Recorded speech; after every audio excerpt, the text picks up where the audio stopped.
Yang terhormat, kepada Ibu Novi Handayani SEMAK selaku dosen pengampu mata kuliah penelitian dan seminar akuntansi keuangan.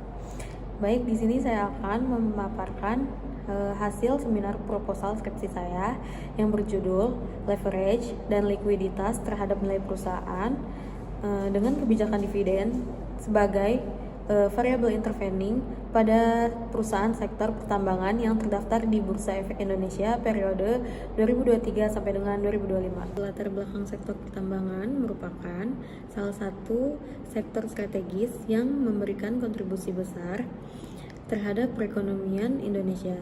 Namun, selama periode 2023 sampai dengan 2025, sektor ini menghadapi berbagai tantangan berupa fluktuasi harga komoditas, perlambatan ekonomi global, perubahan kebijakan moneter, serta ketidakpastian geopolitik yang memengaruhi kinerja perusahaan dan keputusan investasi investor.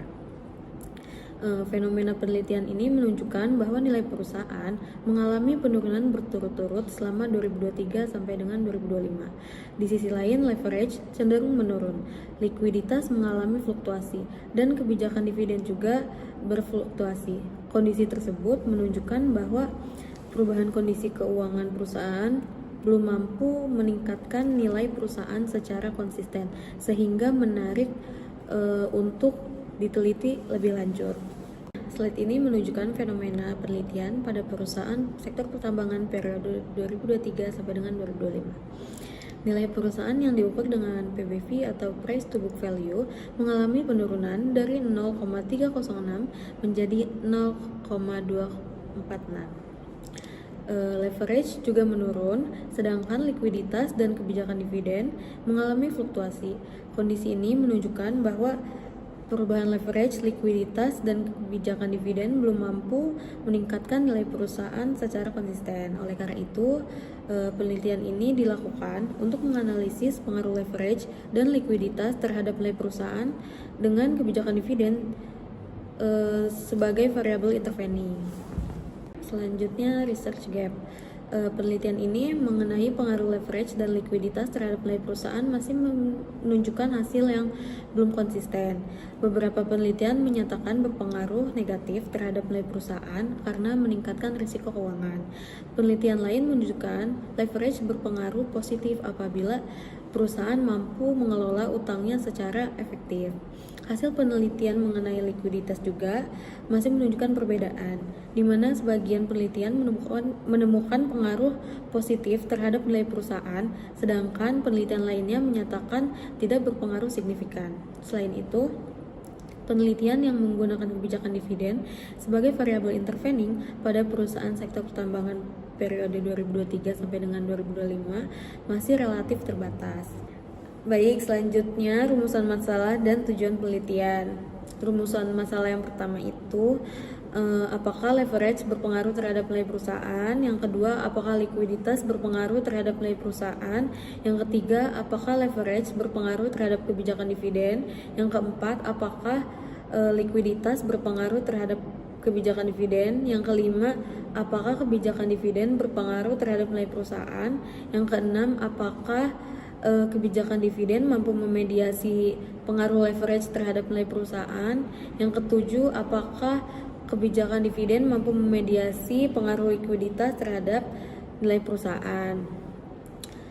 Lalu tujuan penelitian yang pertama itu menganalisis pengaruh leverage terhadap nilai perusahaan. Yang kedua, menganalisis pengaruh likuiditas terhadap nilai perusahaan. Yang ketiga, menganalisis pengaruh leverage terhadap kebijakan dividen. Yang keempat, menganalisis pengaruh likuiditas terhadap kebijakan dividen. Yang kelima, menganalisis pengaruh kebijakan dividen terhadap nilai perusahaan. Yang keenam, menganalisis pengaruh kebijakan dividen sebagai variabel intervening pada hubungan leverage terhadap nilai perusahaan.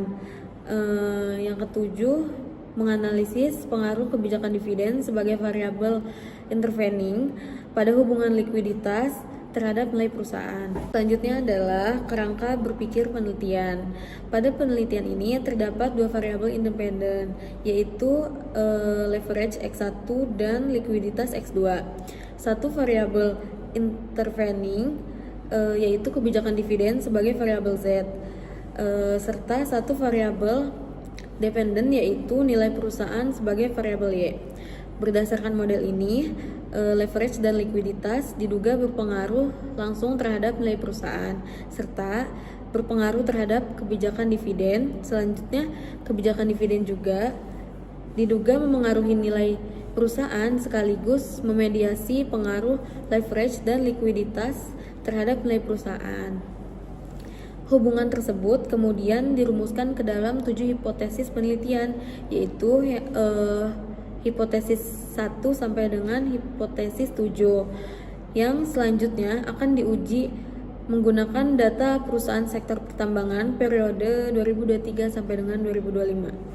Kajian teori dan hipotesis. Kajian teori ada signaling teori, yaitu perusahaan memberikan sinyal kepada investor melalui informasi mengenai kondisi dan prospek perusahaan untuk mendukung keputusan investasi.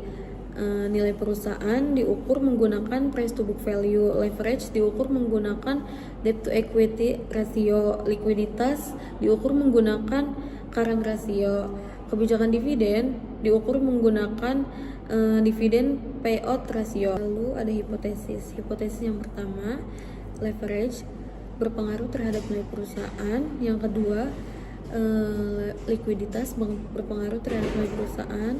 Hipotesis ketiga, leverage berpengaruh terhadap kebijakan dividen. Hipotesis keempat, likuiditas berpengaruh terhadap kebijakan dividen. Hipotesis kelima, kebijakan dividen berpengaruh terhadap nilai perusahaan. Hipotesis keenam, kebijakan dividen memediasi pengaruh leverage terhadap nilai perusahaan. Hipotesis ketujuh, kebijakan dividen memediasi pengaruh likuiditas terhadap nilai perusahaan. Metode penelitian ini menggunakan pendekatan kuantitatif dengan tujuan menguji pengaruh leverage dan likuiditas terhadap nilai perusahaan melalui kebijakan dividen sebagai variabel intervening.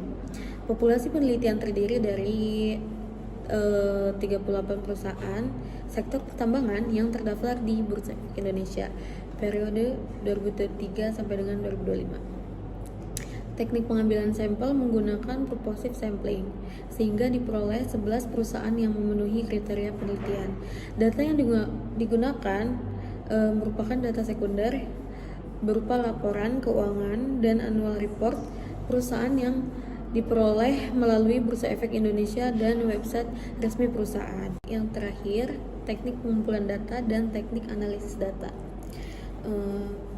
Yang pertama, teknik pengumpulan data ada data sekunder berupa laporan keuangan dan annual report perusahaan sektor pertambangan periode 2023 sampai dengan 2025. Yang kedua, data diperoleh melalui website resmi Bursa Efek Indonesia dan website perusahaan. Yang ketiga, pengumpulan data dilakukan melalui dokumentasi dan studi kepustakaan yang bersumber dari buku, jurnal ilmiah, serta penelitian terdahulu yang relevan. Lalu teknik analisis data. Analisis data dilakukan menggunakan IBM SPP. Lalu teknik analisis data. Analisis ini dilakukan menggunakan IBM SPSS statistik, meliputi yang pertama analisis statistik deskriptif, yang kedua uji asumsi klasik, yaitu ada uji normalitas, uji multikolinearitas, uji heteroskedastisitas, dan uji autokorelasi. Yang ketiga ada analisis jalur atau path analysis. Yang keempat, uji hipotesis. Uji hipotesis terdiri dari uji T atau parsial, uji F atau simultan, uji koefisien determinasi, dan uji Sobel untuk menguji variabel intervening. Baik, cukup sekian presentasi yang bisa saya sampaikan. Kurang lebihnya mohon maaf. Wassalamualaikum warahmatullahi wabarakatuh.